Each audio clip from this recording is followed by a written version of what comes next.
Welcome to Let Me Fix This. Enjoy the video. In this video, I will explain how to jump a GMC Terrain battery.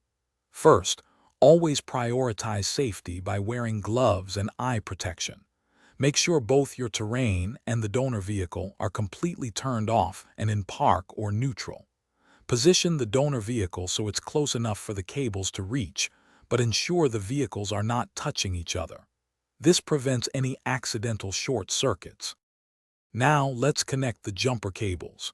Take one red clamp and securely attach it to the positive terminal of your dead GMC Terrain battery.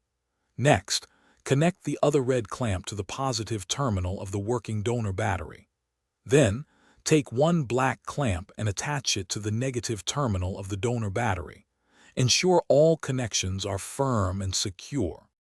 For the final connection, attach the remaining black clamp to an unpainted metal surface on your GMC Terrain, away from the battery.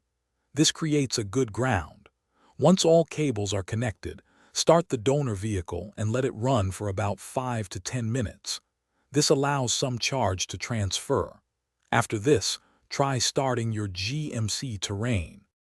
Once your GMC Terrain starts, carefully disconnect the cables in the reverse order of how you connected them. First the black clamp from your Terrain, then the black from the donor, followed by the red from the donor, and finally the red from your Terrain. Drive your vehicle for at least 20 minutes to allow the alternator to fully recharge the battery. Remember to check the description for a link to the new Kindle Paperwhite, along with other great deals. Thanks for watching. If you found this helpful, don't forget to like and subscribe.